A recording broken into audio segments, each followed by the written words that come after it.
Hi guys, here's a question that I get asked very often. Which is the best credit card for miles? Which is the best credit card for cashback? Which credit card should I get? And honestly, I totally get why people are confused. There are like a million different credit cards, all promising different things. And you are sitting there like, I just want to buy a cup of kopi and earn something back. Why is it so complicated? So I thought, let me just make one video that answers this question. Just a simple roadmap that shows exactly which card makes sense for you, for where you are at right now, whether you are a fresh graduate or you've been working for years and wondering if you should upgrade a card. By the end of this video, you will know which card that you can look at, and more importantly, you will understand why. No more second guessing, no more FOMO about missing out on a better card that your friend happened to tell you about. So a quick background about me. I guess you could say I'm pretty much obsessed with credit cards. I have about 20 of them, but before you think I'm crazy,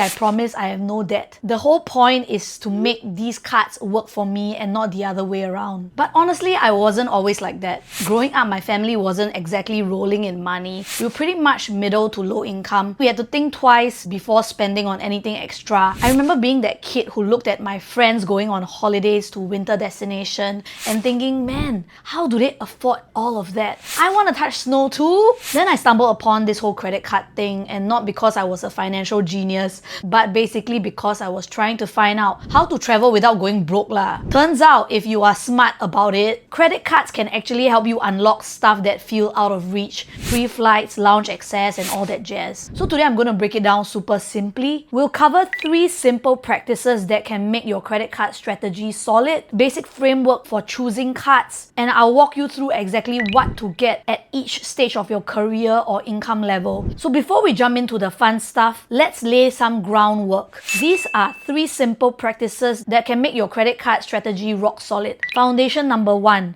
use your credit card like a debit card. When you get a $10,000 credit limit, it might feel like extra money, but the smartest way to win this game is to treat it as if you are spending straight out of your bank account. And if you have $2,000, you should only be spending a portion of it, even if the bank gives you $10,000 worth of credit limit. We do not spend the money that we don't have. That way we can enjoy the perks of the credit card without ever worrying about late payment fees or incurring crazy amount of interest. Foundation number 2, you want to pick cards that match your lifestyle and also make sure that you get the sign up bonuses. There are often offers like miles or even free Dyson Airwrap or fan or vacuum that are very exciting, but the real power comes when these cards also fit how you are spending your money. So instead of chasing every shiny sign up deal, I personally recommend to choose the card that you want first before looking at sign up bonuses. Foundation number 3, never pay fees unnecessarily. Here's the good news. Most entry level credit cards with income requirement of 30k or even 80k have waivable annual fee.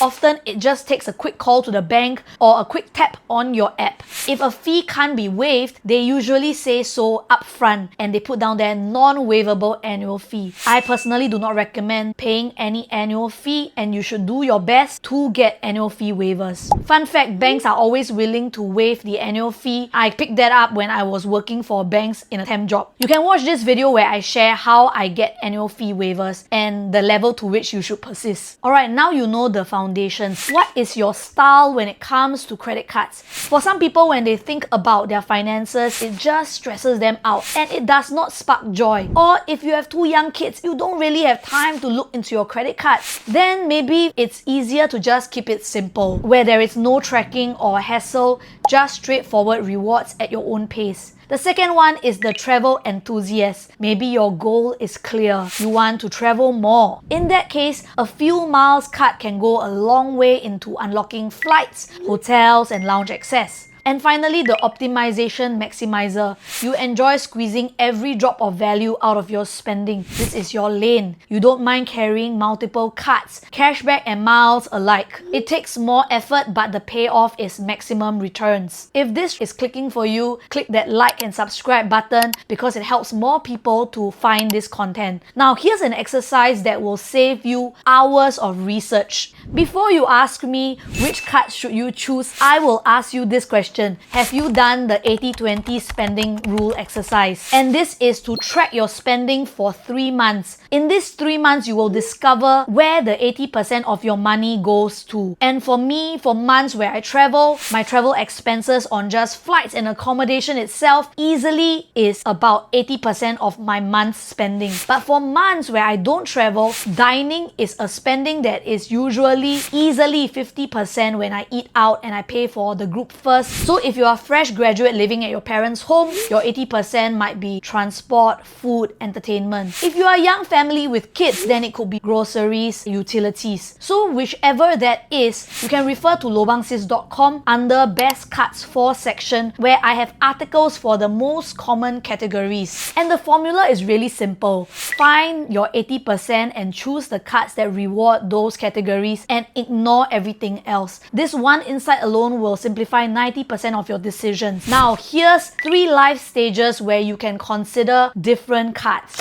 Stage 1, the fresh graduate. At stage 1, you are building a foundation. You are earning your first real salary, but here's the mindset shift. Your goal right now is not to maximize credit card rewards. It is to spend less and build more wealth. So at this stage, you should be focused on saving more so that you can invest more. The credit card is just a tool to give you some level of cashback or miles while you build good financial habits, because after all, now you have a lot of money and you have to manage that money. Here are 3 things that matter most for a fresh graduate. The first priority is choosing cards with no minimum spend requirement. I cannot stress this enough. You don't want pressure to spend more just to hit a minimum spend required target. The second priority is to set up gyro payments immediately. You want to automate your credit card payments so that you never miss a payment and you can build a perfect credit history, because late payments will affect your credit score and will cost you money in fees. And the third priority is to track your spending. This builds financial awareness, which will set you up for later stages when you get more credit cards. So without further ado, here are some recommendations for you to consider. For a fresh graduate, for simple cashback,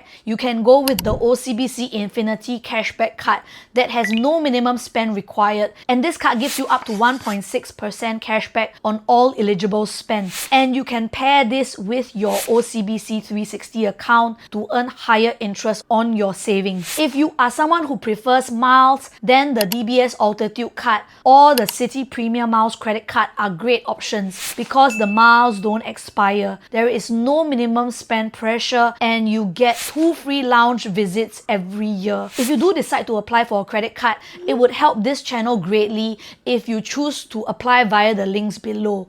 And more importantly, I want you to always get the best deals and rewards. That's why I will post the latest deals on my Telegram channel with a guide on exactly how to ensure that you will get your sign-up rewards. Now, let's move on to stage 2. Stage 2 is the early career professional. At stage 2, you are a few years into your career, or you can comfortably hit a minimum spend of $800 a month. Now we have to be more strategic. This is where you start to optimize. You have built good habits like paying your bills on time and in full, and you understand your own spending patterns, and you are ready to add complexity to get better rewards. For cashback cards, you can use cards with higher cashback, but of course, they all have minimum spend required. You can consider the DCS Flex for 6% cashback, or you can also opt for the Maybank Family and Friends for 8% cashback. So for miles, here's a solid foundation that you can start with. The DBS U card is a great option because it's tied to the U ecosystem and you can earn a lot of miles from participating U merchants and now even use it for Simply Go, which I have shared in my Telegram channel. This starts on the 1st of October. But if you want no minimum spend options, then you can use some of these cards that I will mention here, and I will also put the review below.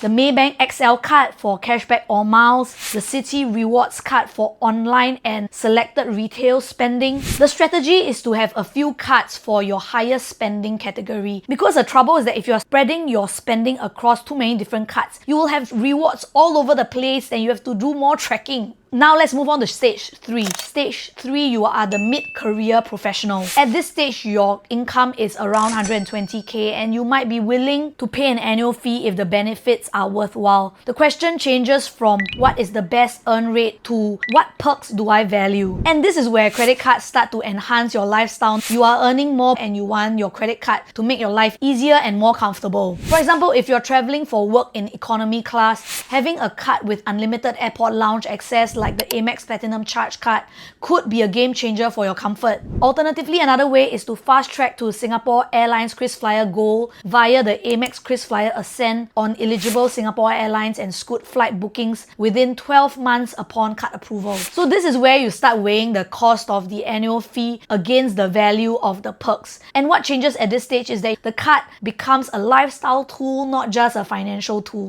And stage 4, the VIP experience. Stage 4 is very simple. This is when you stop calling the bank and the bank starts calling you. Your relationship manager is offering you special deals and inviting you to apply for cards that are exclusive like the Amex Centurion, DBS Insignia. So here is your implementation roadmap. Step 1, identify your current stage. Step 2, track spending for 3 months. Categorize everything. Step 3, find your 80%, the top 2 to 3 spending categories. Step 4, choose cards based on your stage and spending patterns using my recommendations. Step 5, automate everything. Gyro payments, tracking systems, you know it. I know we've covered a lot. The key is to start simple and evolve gradually. I've created a credit card decision tree that tells you exactly which card to apply based on your income, spending and goals, and I'll put the link in the description below. If this has helped you understand credit cards better, feel free to hit the like and subscribe button for more tips and click the bell notification because I'll be posting bi-weekly videos on optimizing your finances in Singapore. I hope that helps and I'll see you in the next video.